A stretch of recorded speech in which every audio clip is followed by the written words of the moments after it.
Hello, my name is Andy Keller. I'm president of the Chico Bag Company.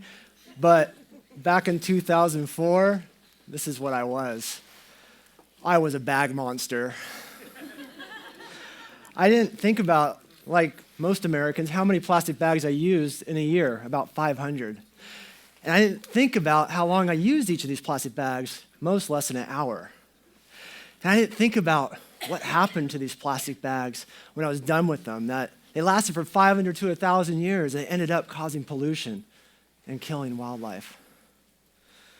The problem was, I believed in this place called Away, that when I put my trash out at the curb, that it would go away.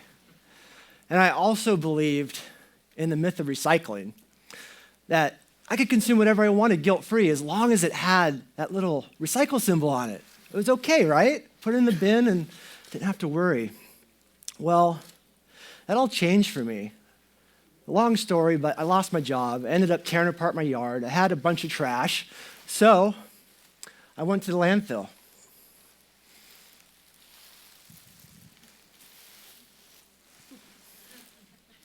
And it was at the landfill that I woke up.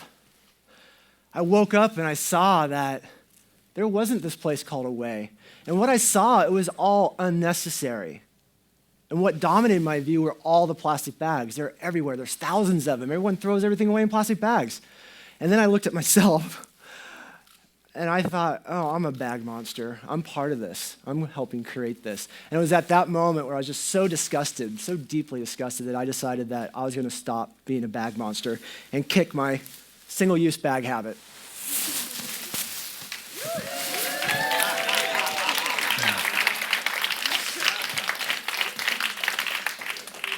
So I started thinking to myself, like, why didn't I use reusable bags? They've been around for years, but, the first reason was I didn't know enough to care. But I didn't have that excuse anymore, right? I knew enough. I saw the landfill.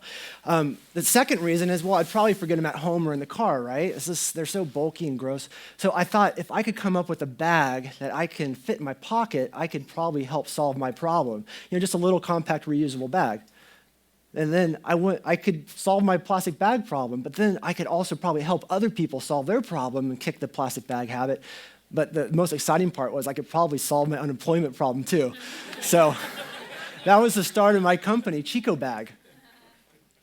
If you've ever seen Annie Leonard's Story of Stuff, you'll know what I'm talking about when I say business as usual is linear. That means we take resources from the earth, we manufacture them into products.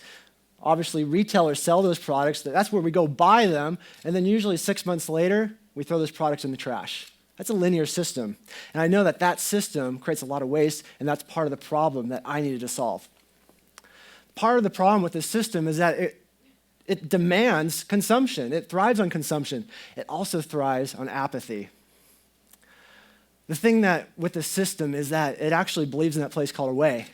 And it also promotes recycling heavily as a way to increase sales. And it doesn't promote reducing or reusing because that's bad for business. It also externalizes costs whenever possible to increase profits. That means that the real cost of the product isn't on the price tag. Take the plastic bag, for example. It's free at the register, but it's embedded in the actual cost is embedded in our groceries, up to $30 per person per year that we're paying for these. And then as taxpayers, we're paying again for the cleanup once these plastic bags reach our landscapes in the millions of dollars. The worst part about externalizing costs is that they're usually externalized to the people with the smallest voices, the underserved populations, and especially those yet to be born. But I gotta say the biggest problem with this system is that it creates enormous amounts of waste. And as William McDonough says, in the natural world, there is no waste. Waste always equals food for another system. And so by definition, waste is a pollutant. And we don't live in a linear world, we live in a circular world, right? So we have to reduce waste if we want to be part of the solution. And we can do that. There's one way we can do that that Beth, I have to add, said eloquently, is we vote with our dollars. Is we buy the things that agree with our morals. And we spend money. It's very simple. What we do is we give money to people who are doing the right thing, who are being part of the solution, and we don't give money to people who aren't. And that's very powerful because if you don't buy it or use it, they won't make it. But that's not enough, obviously. We got to do more than that. And so we need to tell everyone what we're doing, how we're voting, use Facebook, use Twitter, write letters. And I got to say, the most powerful thing you can do is write a letter directly to a company. And actually, Beth did an excellent job of doing that, is writing the letters with the Brita filters. For example, this is how it works. So, dear Taco Bell, every time I order a burrito or a taco to go, you put it in a plastic bag and you don't give me a choice. I think that creates a lot of waste. And because of that, I won't support your restaurant until you change your bagging policy. But then when you do change your bagging policy, I'd be happy to come back and be a customer. And that's just an example. You can do this everywhere. And it's very powerful.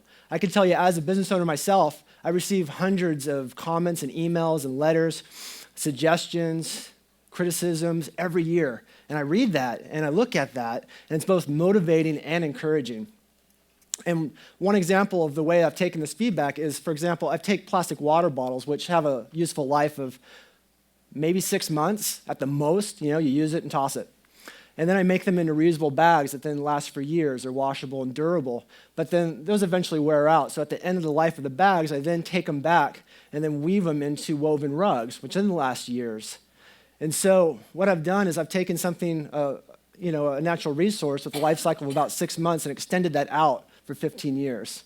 And I know this model isn't perfect, but I'm looking to improve. And with feedback from you, I can keep on improving this model and making it better. So voting does work, and amplifying your vote works. As I mentioned, there is no waste in the natural world. Waste always equals food. So at my company, we're striving to reduce waste to zero. And we quantify it on a monthly basis. One of the things that I found is that lunch created the most waste for us. That was the hugest landfill contribution for us, just people bringing in lunch from all the different fast food and restaurants. So we all got together and we thought about this. What can we do? Well, the obvious solution is let's use reusable products. So I gave every employee a wide mouth clean canteen and an eco clamshell, and then they used those instead of single-use products. And the kicker here is they only supported restaurants that supported the use of these products. And you know what that did? The restaurants changed their policy. Some restaurants won't use these, but if they lose our business, we've had a couple instances where they changed their mind. So it does work. So as a company, we've kicked our single-use bag habit, obviously, bottle habit, swizzle stick habit, creamer, all kinds of single-use habits. But we also kicked our paper towel habit as well. Every employee, I have 30 employees, they each have a hook with their little business card above it and a towel. The towels can be washed as often as they like. And I can tell you, it's not hard, and it works. We just all need to wake up. Obviously, everyone in this room is woken up. We're all very aware of this, but we need to wake up our friends and our family and our bosses and the organizations we're in. And anytime we see something that's not in line with the natural world, we need to wake them up. And most people are very receptive, I find. So one thing we can do is we can shift from price shopping to value shopping. And what that means essentially is buying things that are reusable, refurbishable, made with fair labor, safe. And if it could be an heirloom, you're on the right track. Also, as Americans, each one of us sends 63 pounds of plastic packaging to the landfill every year. Are you part of that? Or members of your family part of that? As I mentioned, if you don't buy it or use it, they will stop making it. It's really simple. Just refuse excess packaging. So the plastics industry has a little trick. They tell us that single-use plastics are more sanitary, and they're healthier, and they're better for us. They keep us healthy and safe. Well, if you still believe that, you need to wake up and see plastics, single-use plastics, for what they are. They're pollution and excessive waste. Myself, I believe the bag monster is the poster child of all unnecessary waste. Kind of like a gateway drug to all the plastics. And if we, as a group, as individuals, if we all can kick our single-use plastic bag habit and stop being bag monsters, I believe that all the rest of our single-use habits will fall like dominoes. And so the way that I amplify that vote is I've actually recently put this bag monster costume on and traveled across the United States for 40 days through 23 states, waking people up, showing that, hey, we're all bag monsters. We're using too much plastic, so we need to just reduce this because it's bad for the environment, it's bad for our health, and we can make better choices. And what's happened is people have got involved and they get it. The more educated they are, they want to make the right choices, and they do, and they're voting differently.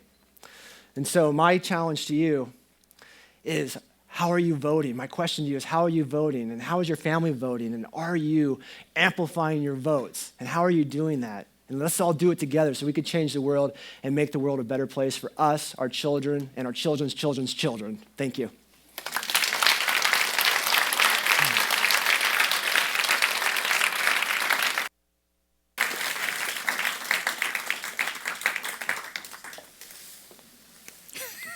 Great.